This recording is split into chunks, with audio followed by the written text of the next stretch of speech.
राम सेतु का निर्माण चल रहा है। श्री राम जी बैठे हुए हैं और देख रहे हैं किस प्रकार से बड़ी बड़ी चट्टानों को, बड़े बड़े पत्थरों को ला करके राम सेतु बनाया जा रहा है। नल नील इंजीनियर हैं, उनके हाथों से स्पर्श की हुई कोई भी वस्तु डूबती नहीं है। ये उनको बचपन में ही वरदान या बोल लीजिए श्राप मिला था ऋषियों के द्वारा कि वो बहुत शरारत करते तो ऋषियों का सारा सामान फेंक देते थे पानी में। तो ऋषियों ने उनको श्राप दिया कि हे बालकों, हे दुष्टमती बालकों, तुम जो भी कुछ आज के बाद पानी में फेंकोगे वो डूबेगा नहीं। देखो वो श्राप आज वरदान बन गया। पर राम जी बड़े हैरान हैं कि ये पत्थर डूब क्यों नहीं रहे, ऐसा क्या है नल नील के हाथों में। तो राम जी ये सोचते सोचते हनुमान जी के साथ समुद्र के किनारे गए, एक पत्थर का टुकड़ा उठाया, पानी में डाला। पानी में डालते ही वो पत्थर का छोटा सा टुकड़ा डूब गया।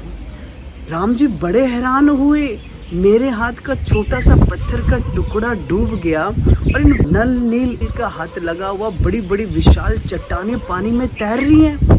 हनुमान जी कहते, हे प्रभु राम, इस भव सागर में एकमात्र आश्रय आप हो जीवों के। आप जिससे अपनी कृपा दृष्टि हटा लो ना, आप जिसको अपने हाथों से विसर्जित कर दो, यानी अपने से दूर कर दो, वो कभी भव सागर से पार नहीं हो सकता, वो डूबेगा ही।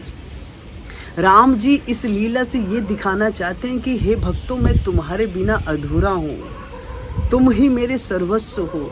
पर भक्त भगवान को ये दिखाना चाहते हैं कि प्रभु आप हमारे सर्वस्व हैं। राम जी भक्तों के आगे हारना चाहते हैं, पर भक्त राम को जिताना चाहते हैं, भक्त राम का यशोगान करना चाहते हैं। एक और बड़ा सुंदर प्रसंग है प्रभु श्री राम का कि राम जी जब वनवास के समय बैठे हुए हैं तो एक पत्थर पे बैठ के एक बाण हाथ में ले रखा है। उस बाण को ज़मीन पर ऐसे करते हुए कुछ सोच रहे हैं, मतलब हल्का सा ज़मीन पर उसको मार रहे हैं और कुछ सोच रहे हैं।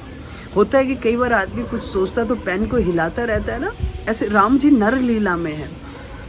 ऐसे करते करते जो बाण का तीक्ष्ण भाग है वो नीचे बैठे हुए एक मेंढक के सिर पे लग गया और मेंढक के सिर पे लगा पर मेंढक कुछ बोल नहीं रहा है, वहाँ से हट भी नहीं रहा है, चुपचाप वो चाहता तो हट जाता पहली चोट में, पर वो हट नहीं रहा और बार बार वो तीक्ष्ण बाण उसके शरीर में घुस रहा है और लहू लुहान कर रहा है उसको।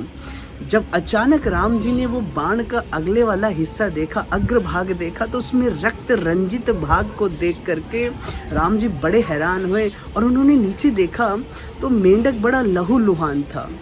राम जी सब भाषाएं बोल सकते हैं ना, वो भगवान है ना।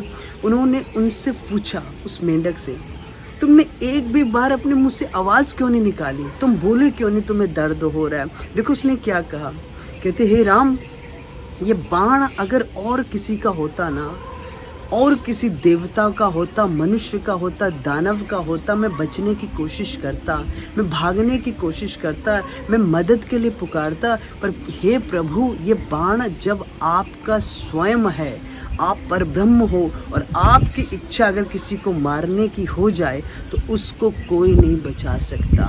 हे प्रभु, अगर आप मेरे प्राण लेना चाहते हो तो मेरे बचने से मैं खुद नहीं बच पाऊंगा जब तक आप मुझे क्षमा ना करो, जब तक आप मेरी रक्षा ना करो।